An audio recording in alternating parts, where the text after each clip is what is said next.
Hello, everyone, and welcome back to a new episode of Rocket Lab Weekly. This is episode 70. Can you believe it? 70 straight, no weeks missed, Rocket Lab Weekly.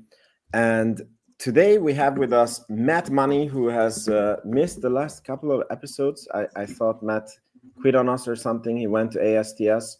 So Matt is here. And we have Scotto, who also managed to come. It's amazing, guys. How has everyone been? Full port ASTS. I got rid of all my Rocket Lab. I put an A in my Twitter handle and everything. So. That's awesome. So Matt is, of course, being sarcastic, just in case. I want to stop before the hate starts coming in. Yeah. Luckily, I have subscribers only, so they'll have to subscribe at least if they want to give hate. At least on my end. I have it open for everyone. Cool. And Scott, how was your week? The week's been good. The wife's getting nice and round. The portfolio's hitting all-time highs, and I had a jiu-jitsu grading today, so I've ate as a kind of a celebration. My wife and I have a tradition of going out and eating a bunch, so I've probably ate more calories today than I do in the average week. So I'm feeling pretty good. There you go. Wow. I should probably make a mention too, for those who don't know, my wife's getting round because she's pregnant. So I should probably point that out. And you're getting round because you're co-pregnant. That's right. Yeah. My last pregnancy, or not my wife's last pregnancy, I think I gained 20 pounds. Maybe 30 pounds. Yeah. It's very tough, you know. A lot of good food though. Yeah. All the cravings. Yeah, exactly. You know, you gotta help your wife out when she can't eat all the ice cream, then you just jump in and do it. So yeah. Cool. All right. So I think we start this week's news. I just want to mention that Matt has gifted 5 memberships to his channel. So if you guys want to become members of his channel, you can head over to his channel and avail yourself of the membership. We have Fool's Gold in the house. Hot Fool's Gold, man. Haven't seen him in a second.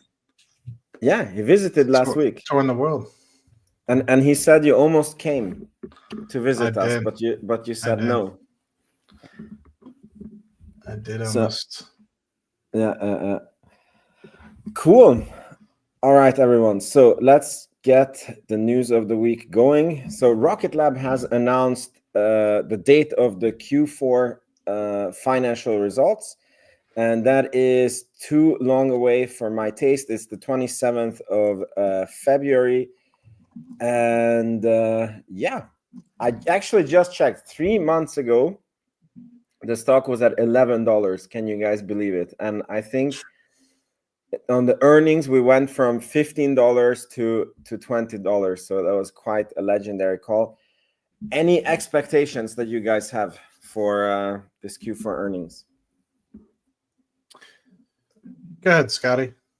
I was just going to say, I think, I know I've been saying this for like 4, 5, 6 quarters in a row, but I think this is the one where we actually get the confirmation of the reaction wheel customer. The reaction wheel customer. Yeah, we got the confirmation from our Scotto. We already know that it is Amazon. Yeah, I really hope I'm not wrong on that one, but I don't see how I'm wrong. You kind of, how do you call it? You bet the whole channel on that one. I'm unsubscribing if it's not Amazon. I'm gonna dislike and unsub, yeah, for sure. Yeah. Refund on all my Patreon, Scott. Yeah, exactly. Matt? I think I'm most looking forward to just seeing the continued progress, maybe hearing some updates about the haste contracts that were recently signed with Kratos, or at least some follow-on if some detail and color around that, and maybe some clarity now that at that point we'll be within 4 or 5 months of potential launch. At the moment, I think we're still scheduled for a June 2025. I'd like to get some color around Neutron's launch there. And then I'd like to hear a little bit more about how the Constellation progress for Globalstar has gone, if they fully shipped everything off, and then also just increasing the backlog. We're in 2025 anticipated to grow from over $400 to $450 million in the fiscal year 2024 to over $600 to $650 million in fiscal year 2025. So it's a pretty substantial increase year over year in terms of revenue.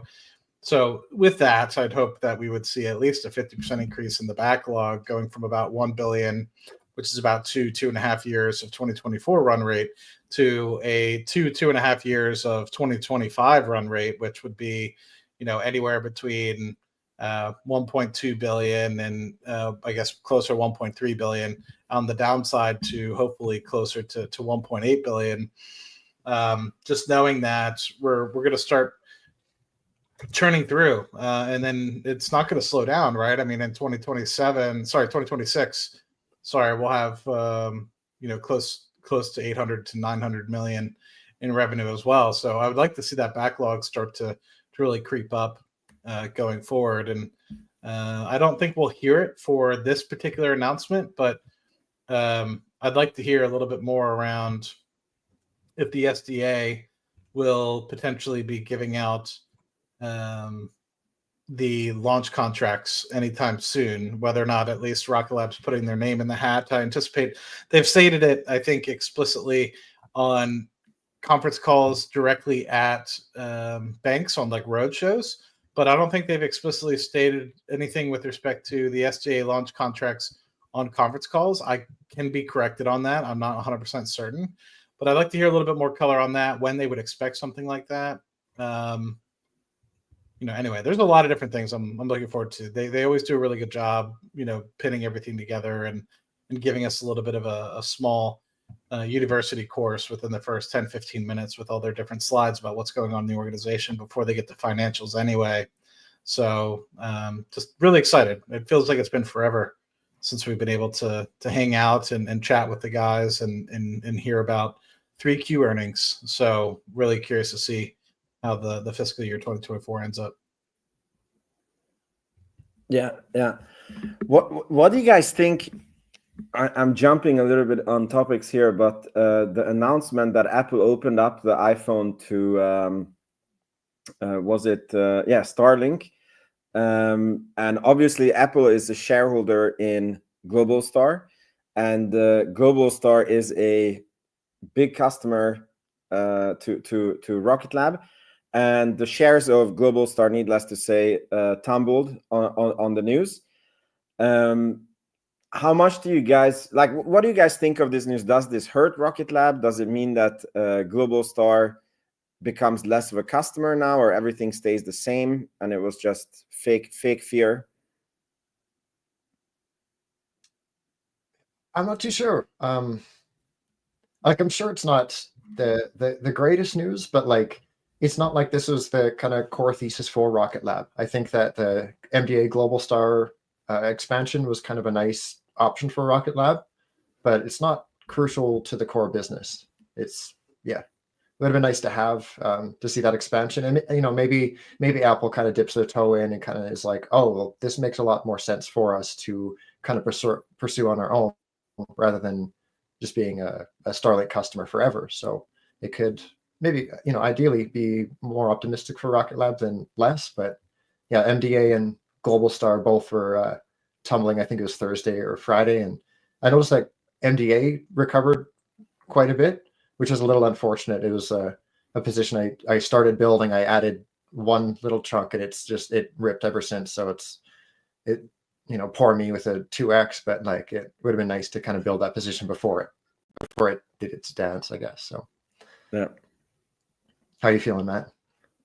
I think it's just, there's going to be way more contracts, whether or not it goes directly to Globalstar initially or not. So, I think that Apple likely will be trying to diversify. Amazon will be trying to diversify. Anybody that needs a constellation out in space is going to diversify amongst multiple contractors. They don't want to be beholden to one contractor that can consistently increase prices, right? Oh, this contract was, let's just say 500 million. this contract's going to be 600 million, right? They need competition out there to bid folks against each other. Very much comparable to what the government did back in 2013 to make private space kind of more of a prominent thing to drive down costs overall. And so my hope is that, you know, with this, it drives a little bit more competition and really shows, I think, for the long term of the industry, where the true players are. Because I think at the moment, a lot of people have been fat, dumb, and happy being able to get billion-dollar contracts without actually having a working product. I'm not saying that's Globalstar. I'm just saying in general here. But it's really, I think, 2025 through 2027 is going to be where push comes to shove for a lot of these companies that either, if they haven't gone belly up yet, they're really on their last legs and will eventually get weeded out. And, you know, I want everyone to succeed in this business, but sometimes people just follow the money. And unfortunately with that, I think, anyway, sorry. No problem. I actually, as I said, like I was jumping topics. I want to touch back a little bit more on earnings because it's going to be very exciting. So we know that the estimates are, let me see what Rocket Lab guided for, is 125 to 35 million in earnings, which would be their highest ever quarter yet. What's interesting is they stopped guiding for rocket launches and space systems and the rocket launch division separately. So they're just saying that we are going to be 125 to 135. Now, because we know that there was 6 launches, and if one supposes an $8 million launch value, or ASP, then we get $48 million from the launch business, which is the highest ever that they have gotten, and it's 116% increase year over year compared to Q4 last year. But the space systems, if we suppose 130, that's the middle of the guidance, is basically flat quarter over quarter, and is only growing 25% year over year. And if we come in with the middle of the guidance, it's going to be 77% year over year growth. I'm just giving off the headline numbers. Rocket Lab guided for having a total outstanding shares of 501 million.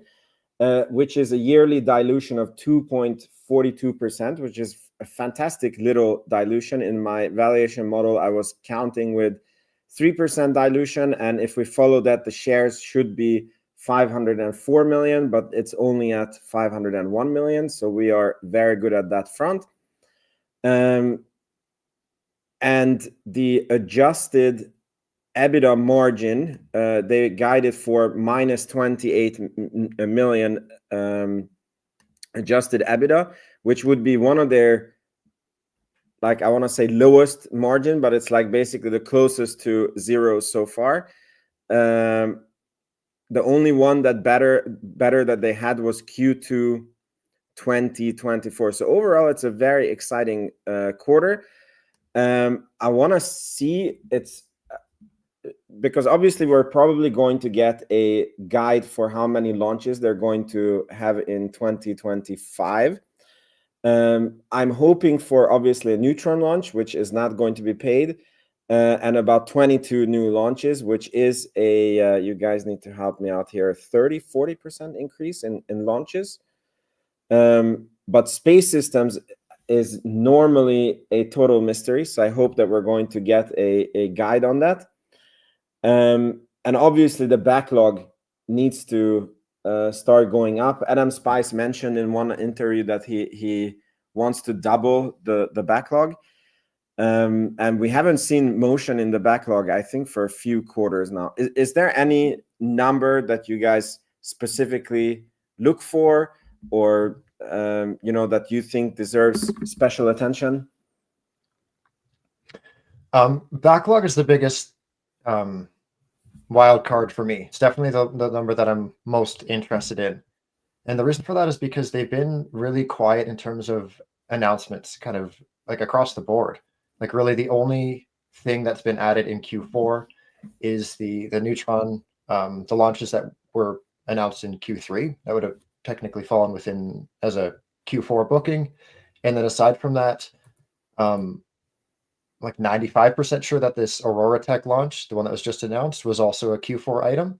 And aside from that, it's just nothing else has been announced. So that backlog is kind of like what kind of paves the road for what comes next. And kind of as a result is what I'm most interested in. Yeah. What do you guys think the revenue growth will be next year? Matt, did you mention that you thought we were going to 600 million, right? Yeah, that was kind of my anticipation. And I'm curious to see, based off the fact that this is the fourth quarter, if they'll give a guidance for it. And considering we're already in February, I think last year they did give a guidance as to what fiscal year was. I'm trying to remember if they only gave quarterly. But yeah, that's my anticipation is that we get closer to a 600 to 650 million. But that might have been me riding on hopium, not actual evidence. I'd have to go back and double check where I got that number from. Yeah, I'm also checking. I see that I was thinking with 25 launches of 7.5 million for the launch business and 255 million Neutron launches, which is clearly not happening. So I need to revise this number, obviously. Just curious what happens if we write 22 launches at 8 million. Then we're down to 100, then it's 550 million. And I think I'm calculating with 25% growth in the space business. That would be a 27% growth annually. Now, the space systems is very hard to, I basically have no reference or anchor point. It's literally out of my back end, that number. So for okay, just out of curiosity, do you guys think that this number, the 22 launches times 8 million, do you guys think that that's like a good number? Yeah, I would say anywhere between 22 to 25. Mm-hmm. Yeah, I'm pretty much with you on that too. Yeah. Okay, and then so the only number that we're debating is the space systems. So if actually, Vince, sorry to cut you off. Like, how set are you on the 8 million per launch average for the year? I'm not super set because you think that it will be 8.5 or no? I'm kind of, well, I guess with really depends on haste, right? But like I'm just kind of looking at the past few quarters, and I think we're kind of more at like a 7 million average. Of course, that number is creeping up, but I'm almost wondering if maybe we should be more expecting in like 7.5 kind of range. Something like that. Just kind of like picking your brain, really. Yeah, I mean, I don't think it changes the number all that much. If I change, like, it's obviously the number of launches that is the super much. I think it changed a couple of millions. Yeah. Okay. So what we all agree on is the growth is going to depend on how the space systems division is doing, and to reach Matt's 600 million, I believe we will need to grow, what is it, 30%? No, a lot more. We will need to grow like, no, less than that. Is it 1.5, 50%? Yeah, 50% to, yeah, like 45% we need to grow on space systems. Which might be possible. I don't know. That one has been sort of the black box for me in Rocket Lab, like very hard to predict how space system. Do you guys have any like good hacks on how you predict space systems, or you're in the same boat as me? With what I do is like it's a bit of guesswork, but also there is a bit of I don't know how you say it.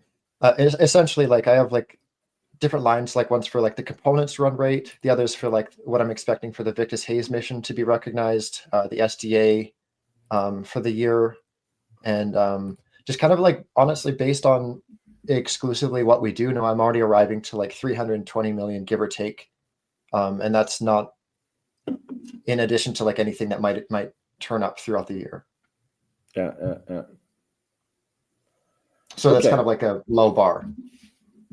So 320, that's like an 8% growth or something. Like it's not fully 10%. Yeah. Okay, cool. So that was earnings and numbers talk for Rocket Lab. We're going to see. I just think that that's massively under. Yeah, it's got to be like basement. Like that's basically what's like confirmed. I think there's only upside from 320, so it's plenty of room for upside. Yeah. I guess my point was that it's the space systems that dictates where we go on the revenue, because the launches, I don't think we're going to see a huge unexpected like we're not going to have 40 launches all of a sudden, or the ASP of the launch is not going to be 12 million instead of 8. Like that's not where the surprise is going to come from. I think unless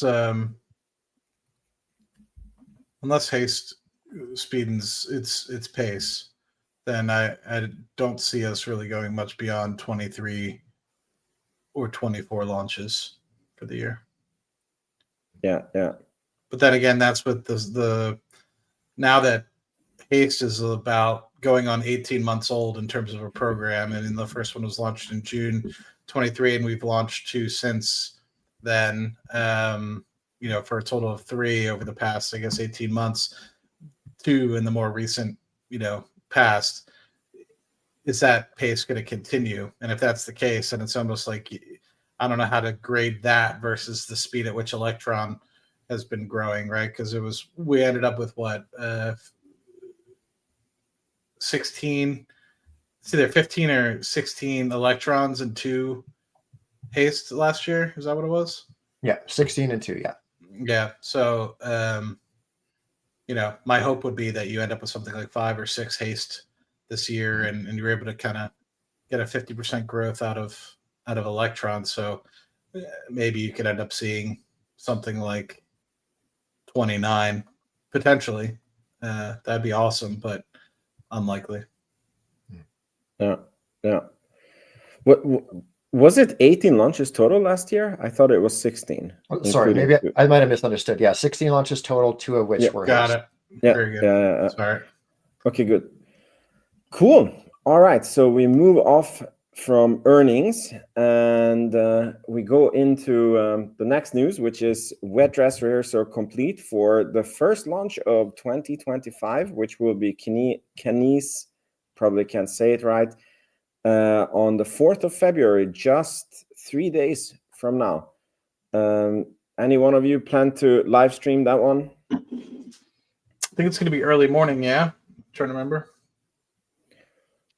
Yeah. For me. Yeah. I think it's late evening, so I might be able to do it. But yeah. Cool. Okay. We go on to the next one. And this one was actually big for me. So there's apparently a new version of Archimedes, which is on the way to Stennis Space Center for engine testing. Minor tweaks and iterations have resulted in 200 kilograms mass reduction of engine, simplification across its components for reliability, and improved manufacturability. And they want to ask you to join the team, which I would almost do if I could. So here's what Archimedes looks like. The new Archimedes. It's still not. I saw some people complaining on Twitter that it's how do you call it? It doesn't look like the Raptor 3 yet. But I'm like, the Raptor 3 took many years, and this is probably like this is like the first iteration of Archimedes that they publicly mention on social media, and the 200 kilograms of decrease in mass, I think, is huge. Because I don't know how many of you know about the rocket equation or the equation of doom or whatever they call it, which basically, usually the useful payload of a rocket is 2% of the rocket's mass.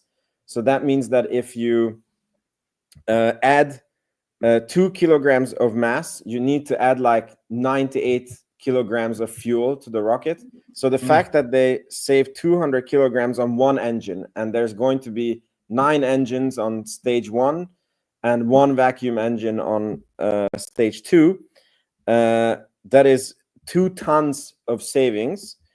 And the 2 tons is, I mean, probably there's a different equation from it, but super much fuel that they don't need to fly, which either becomes customer payload or it just becomes general savings on the rocket. So what did you guys think about this news?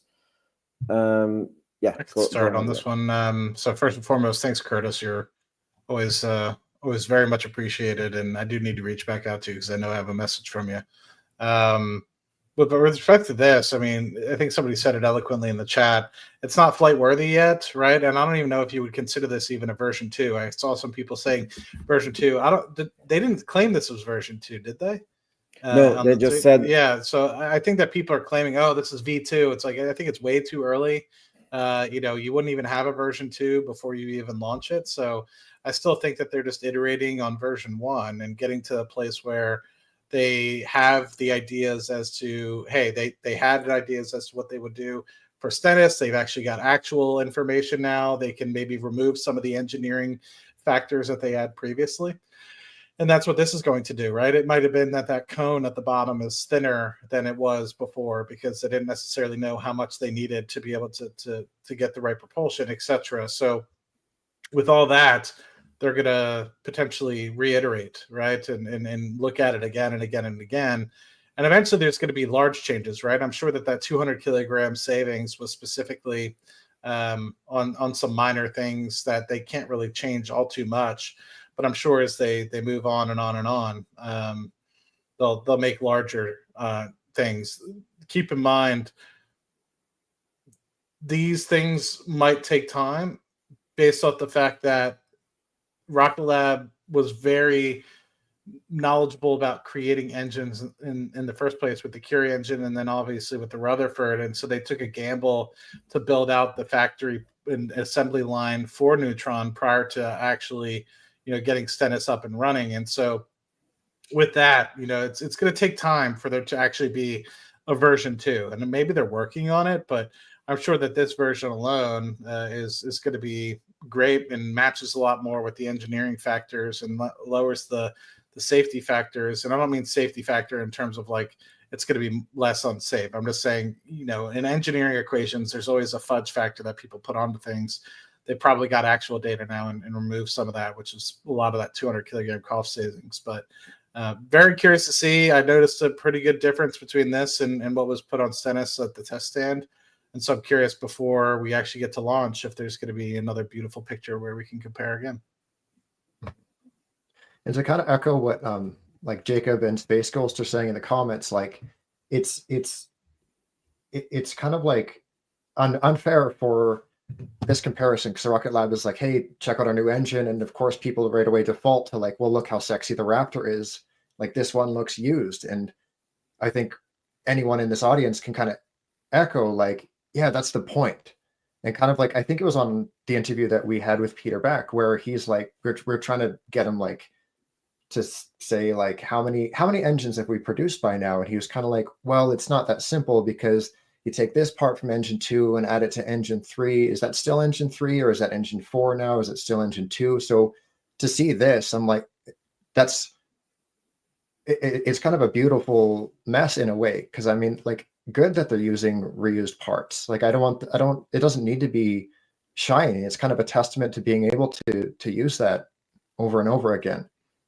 And also that whole 200 kilogram reduction times 10 engines, like, yeah, are we about to see, never mind the 13 tons to orbit. Is it now a 15 tons to orbit? Like, I'm not sure how that equation works, but maybe that's what we're going to get out of earnings is like, yeah, so the Neutron can have an even heavier lift because of just simple weight reductions. Just engineering. And that would be awesome because Mhm. The Falcon 9, I forget, it can do 20, how many kilograms? 19? 19? Yeah, 19 tons. I know it's not that much more. So if you think about it, I mean, you're inching closer, and you might be more competitive than people actually think. Did you guys see this article that the average payload of a Falcon 9 when you are not counting Starlink launches is like 2.3 tons? So it's like 80% unused when it's flying non-Starlink customers. Yeah, that's Also when you see the. Go ahead. No, I just wanted to say that's when you see the genius of Sir Peter Beck when he said that, yeah, like we will go lower on the weight and then we can still launch like 90% of the payloads. Mm-hmm. And just to correct myself, it's 22.8 tons to orbit. Okay. Yeah. Either way, So, like, I mean, Vince said, going 13 to 15, or if it is, it's probably even more than that. But going from 13 to 15 on a reusable basis, and then 15 to 17, and then what I think fully expendable was 8. You can remind me, Scott, or Vince. It was 18,000 was fully expendable, or was it 17? But either way, it starts getting closer. Something like that. I don't know the exact number. But another thing that I wanted to note here is like people are like, oh, this looks used, and going back to like using parts from other, it's like that's going to be the intent. You know, obviously you're not going to be using or scavenging parts from one engine for the other on every Neutron launch. But if you think about it, the hope is that these things can be used up to 10 times before they're discarded, right? And that's maybe a starting point, you know. But hopefully they can get to a place where they're comparable with SpaceX and challenge that and get to a place of using it up to 20x times. That would be really cool, and that would really allow us to get the cost of goods down in terms of that. And you really, if you think about it, the cost of it would then be you build it once, you can use it 10 to 20 times, and then really it's just the cost of operating it and getting it on the pad and the cost associated with that and the fuel. So and it'll also help with rapid reusability as well. So very curious. That's in a whole nother avenue that we can go down. Of course, we need to figure out if we can land it first. So I was really kind of optimistic that Blue Origin would be able to land their rocket. But here we are. I guess we'll have to see first if we'll be able to beat them to that. That would be pretty cool, actually. I also wanted to add that the reusing the parts also gives a lot of new data for their own reusability, right? Because then you start getting data on like this part was used in so many tests, and you start to be able to judge the wear and tear on different parts. Here's a question for you: do you think that they're like the 9 first? So on the test launch, there's going to be 9 engines. Do you think it's going to be like the version 1, version 1.1, and then there will be different weights on the engines because of how they iterate production, or they're going to come to a design, like let's say this design they tested at Stennis, and they're like, okay, let's make 9 of these for the launch?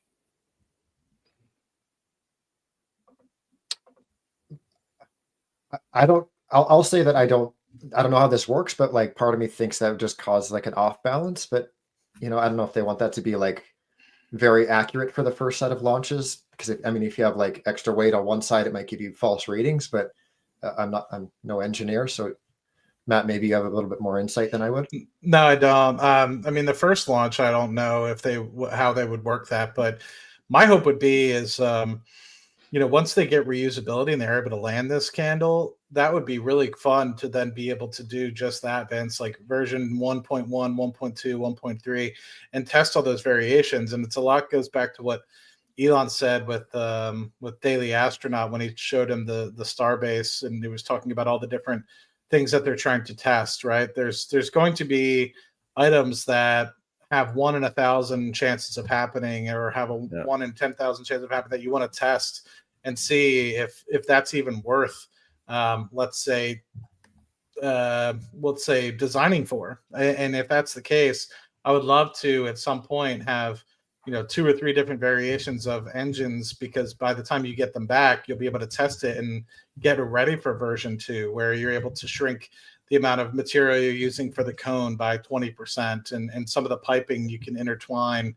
or at least combine, using 3D printers that would make it like, I'm looking at these 3 beautiful stainless steel or wrapped things that are kind of coming towards the nozzle. It's like, if you're able to use that as one piece and have it kind of come off as one piece rather than the others, you might be able to save some of the metal, because instead of having 2 walls, you'll be able to share a wall, if that makes sense, in between one of the pipes. And so that'll cut even more volume of metal off of it and be able to help with the efficiency of launch, hopefully. So it'll be interesting. But to answer your question about the first launch, I have no idea.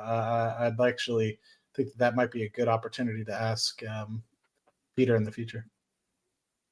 Yeah. Awesome. So now that was all the Rocket Lab news actually this week. It's been a very, very quiet week for Rocket Lab, but not so much for the space industry. We have gotten some other news. Starship Test Flight 8 looks like is coming on the 24th of February.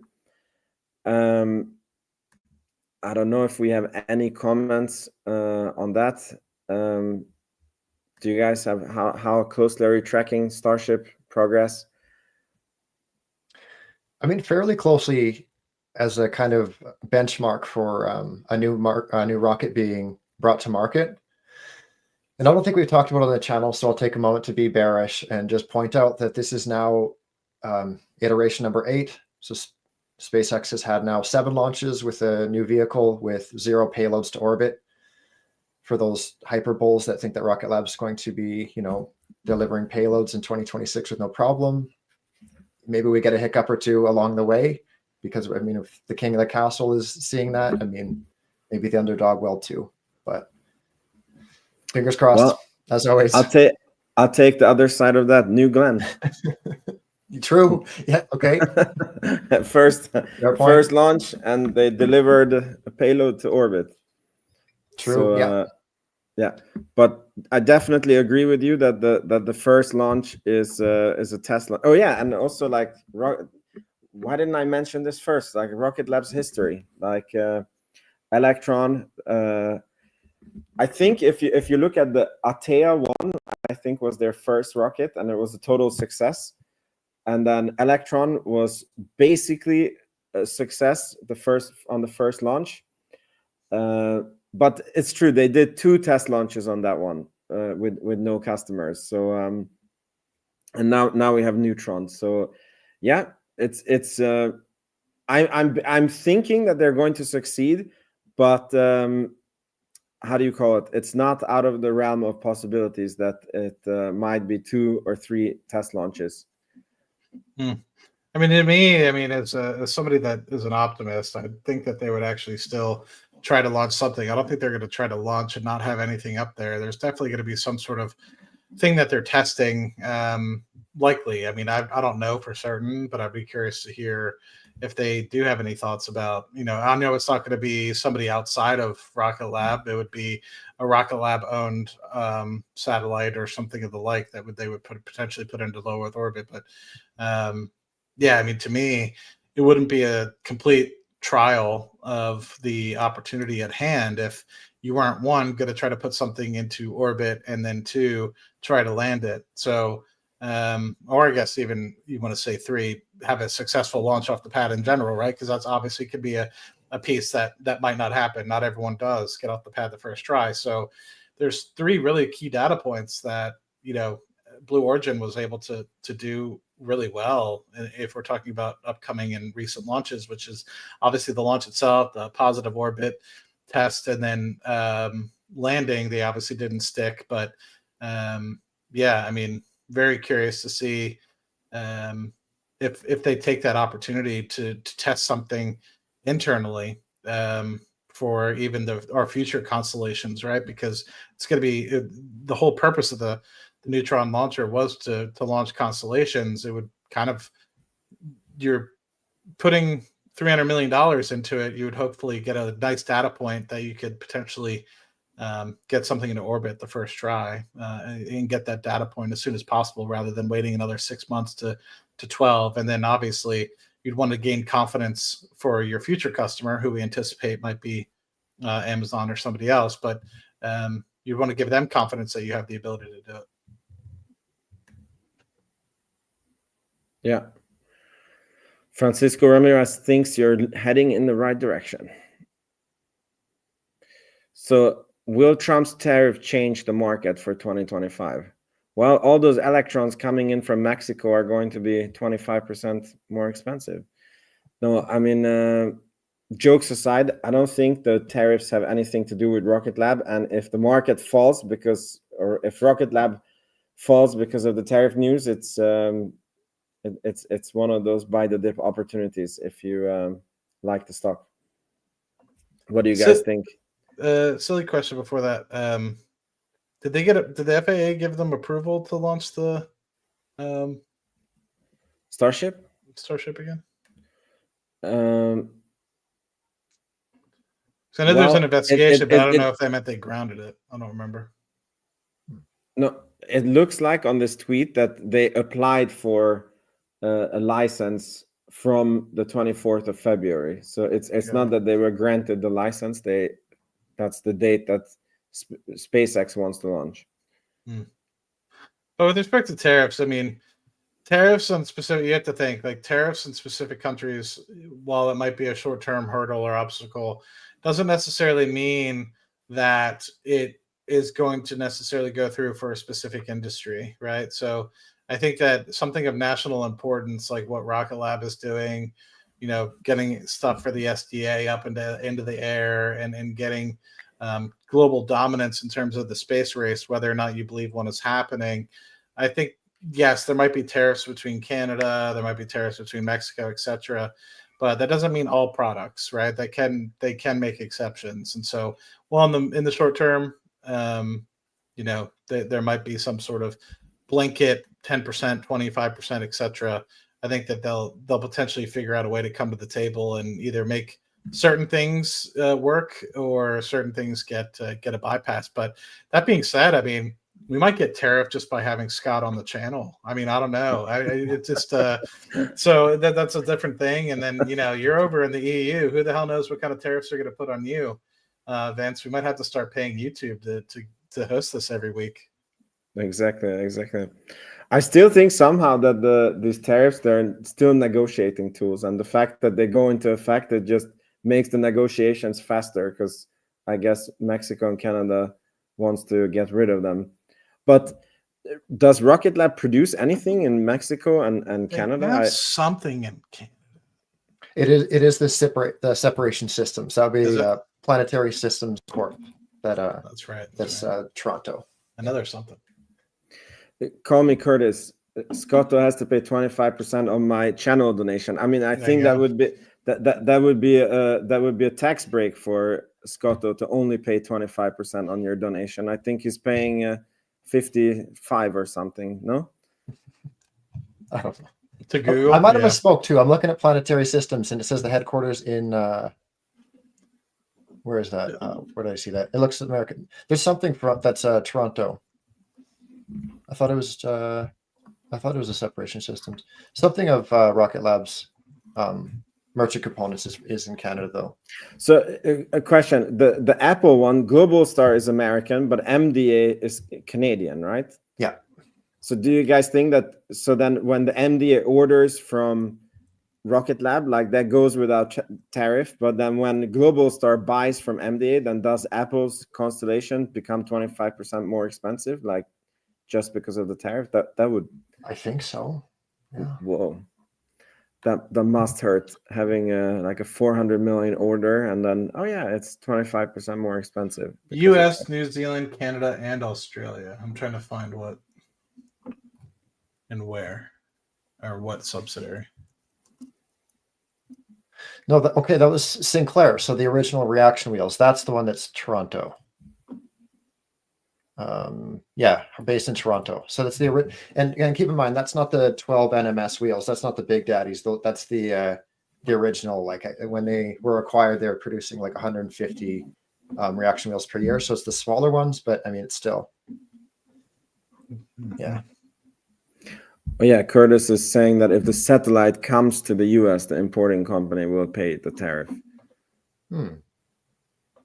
Yeah, maybe they find a way to launch from Canada for those 100 million extra. I don't know. I mean, that might mean that.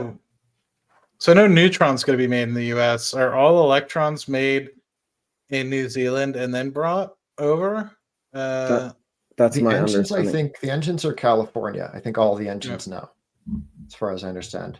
I mean, that honestly would be bullish. I mean, it might suck short term, but if we have to say, well, initially we were just going to ship everything and whatever, it's like, well, if you take into account, let's just say a 10% tax or 25% tax, it might be like, well, maybe we just have to build a facility here. And then you end up in the short term having to spend money to build an electron building facility. But in the long term, it might be more beneficial because you have more capacity and you're obviously saving on cost of goods sold as well.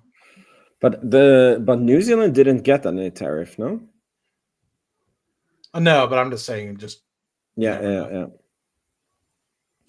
Cool. Okay, so we go over to the next news. This one, I don't know how newsworthy it is, but don't know if you guys saw. Elon Musk tweeted that the POTUS has asked him or asked SpaceX to bring home the 2 stranded astronauts on the space station as soon as possible. We will do so. Terrible that the Biden administration left them there so long. And apparently he tweeted this at 4:20 p.m. just when the NASA people have already gone home, so they couldn't answer for like a day. Did I lose you guys? I don't. No. There's something funny on my end. I don't see you. How has my connection been? Because I see I didn't switch to my good internet. Am I glitching? It's been intermittent, but we hear you the whole time. It's just your camera might freeze. Yeah. Okay. That's cool. So this article is about if the astronauts are stranded there or not, and basically this article by Eric Berger gives data that the astronauts could come home, but then they would leave only one astronaut, American astronaut on the space station, and he would have to service all the duties of the space station alone, which would be very bad. So these people are not really stranded, like this is part of their job description. So what do you guys think? Why did he tweet this, and are these guys really stranded? I can't believe they're still there. Like it was oddly, it was like the day before. I was like, yeah, I never heard about those astronauts coming back. Surely they're back by now, and I just missed the news. But the fact that they're still up there, like I hope we get like just like an unfiltered interview when they get back. Just be like, hey, are you guys good? Is everything okay? Because like I'm sure they're not super pleased with their employers. Yeah. Kind of like going through the pandemic again, right? I mean, really? Like you're expecting to be there for 2-3 weeks or however long it was supposed to be, but it was definitely shorter than the 9 months that they've been there at this point, right? It's been close to 9 months. I forget what it is. Something like that, yeah. Like that, yeah. Let me see.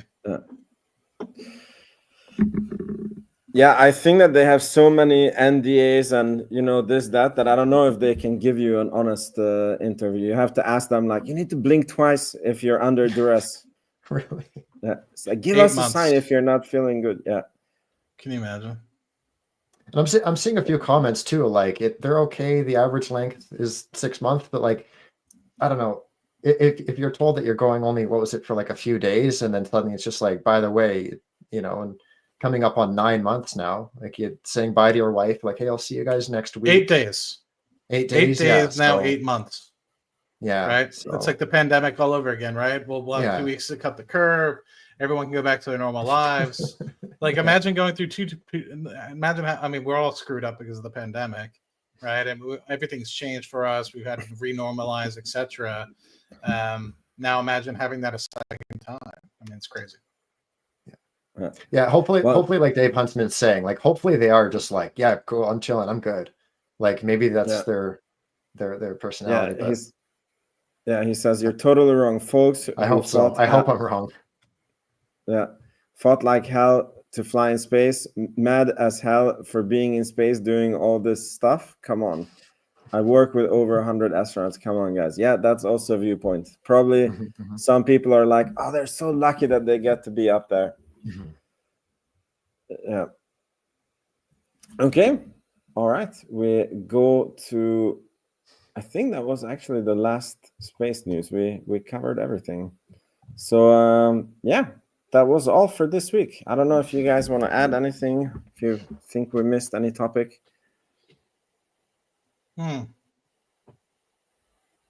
Nothing coming to mind. No. I'm just trying to think. Do we know of any flights that have been announced since, other than the February, the one that's coming up literally next week? Black Sky is set for February as well. I think their first Gen 3 satellite, I think it's just arrived to New Zealand this past week, so we should be expecting that one soon as well. That's been an interesting one to watch as well, because I follow both Black Sky and Planet Labs, and just kind of seeing the valuation discrepancy between those two. I'm like, granted, there's more than just the price to sales, but like Planet Labs has a much healthier balance sheet, but they're quoting I think it's like 5.3% year-over-year growth, and their price to sales is like 6 or 7 now. So it's kind of crazy to see a company with like a higher price to sales than annual growth. And then Black Sky's price to sales is something like 1.2, but they are, they're not in the best. They don't have as much runway as Planet Labs might. Yeah. Isn't Planet Labs? Because I think a few quarters ago the talk was that they would become cash flow positive, like adjusted EBITDA positive. I think they're close. I think I looked recently, and they were either like within striking distance or just got to break even. They're about to be break even this upcoming quarter. They'll be breaking even adjusted EBITDA profitability. Yeah. And Black Sky, how aren't they already break even adjusted? Where is that? I think so, but like you stated, I don't think that they had as much revenue coming in lately. Let me see. Yeah, Black Sky has 4 quarters of adjusted EBITDA profitability now. So gross profits there, yeah. Yeah, their current price to sales is 1.2. Call me Curtis is a Black Sky fan. No. Understandably too, like that stock-based compensation up front, I mean, it's tamed down now, but at first it was just absurd how much money went into the management's pockets. But yeah, so adjusted EBITDA is positive, but net income, it was positive in 3Q of 2023, but it's back down to being below positive on a GAAP basis. So okay, another question. There's a lot of ASTS fans in the Rocket Lab community. Fool's Gold, who visited me last week, he is also very, very bullish on ASTS. He also has a monster position. I mean, I think he tweeted at someone that he has like tens of thousands of shares. I don't remember. It was like 70 or 80,000 shares. 145,000. Oh my God. Okay. So it's like on par with some of the board. Yeah. So that's nuts. And that stock is very interesting because it had a mega run, I think about a year ago. And then one could argue about the valuation, but since then the company has been like delivering, reaching milestones, and the stock price has gone from like 30 down to, or like 48 down to 17, I think last week. So it's becoming one of the stories where, the stock price is going down, whereas the company executes. So I'm very tunnel visioned when it comes to my stocks, but I'm tempted to have a look at ASTS. What do you guys think on that one? I'm kind of in a similar boat. It's like the more that I hear, like the more that I hear people talk about it, the more I'm like, you know what, maybe there is something there, but it's just not convinced enough yet to actually pull the trigger on anything. So I got myself in hot water because I made a tweet or a post, whatever, that said if the stock gets to $10, I'd be more than happy to make a gamble. And so some people were like, "Oh, Matt thinks it's going to zero," and so pretty much anybody that has the little red A in their name came after me.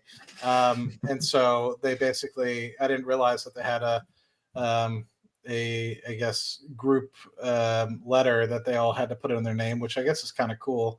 But at the same time, I want everybody to succeed. And I think the thing that I'm in the same boat with you guys as is I do have some pre-revenue companies in my portfolio. I just don't think that for me right now, diversifying into that at the moment is something that I want to do, nor do I want to trim my Rocket Lab position. So, if it gets to a point where it did get back down to $10 and retrace 75% from where it was peaked at, I would be more willing to take a gamble. And I said gamble due to the fact that I don't know enough about the company. I don't have enough due diligence like I had done for Rocket Lab. And, if I were to make a quote unquote investment, it would be just to kind of put some skin in the game to make some of those due diligence movements.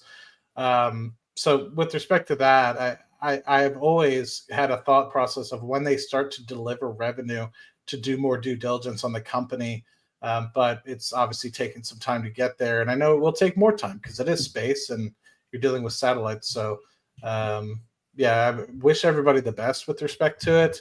But yeah, I think after getting attacked by literally every ASTS person I don't want to say attacked, but after being snarked at, maybe like trying to take food away from a dog bowl,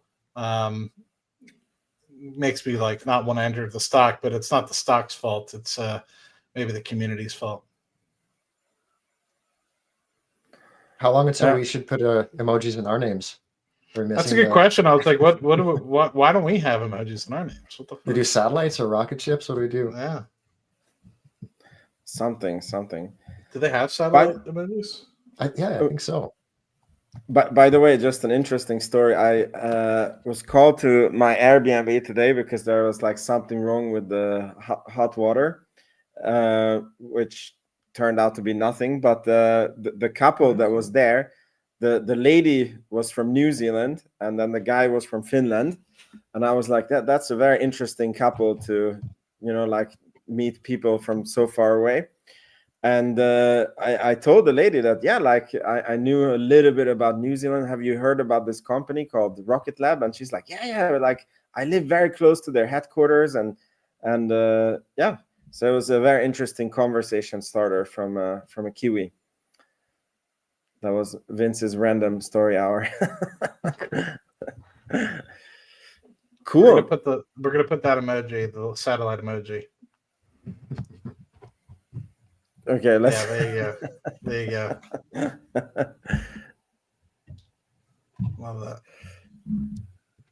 All right, guys. I think that was it for this episode. I'm super happy that you guys were here, and we're inching closer to earnings. I think I will see if we can get another interview with Sir Peter Beck and Adam Spice.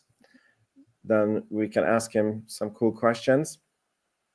And see everyone hopefully next week. Yeah, it would be if we can't get Peter at Adam because they're too busy. It would be nice to hear about Frank. He's been at the company now going on 6 months, so I'd like to hear in from him as well. We give them our demand list, like if we can't get Peter, then Adam Spice. If we can't get Adam Spice, then Frank.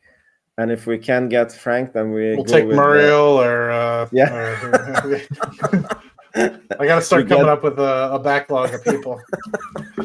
Exactly. Cool, guys. Yeah, thank you again. See you next week. Ciao. Thank you, guys. Bye-bye.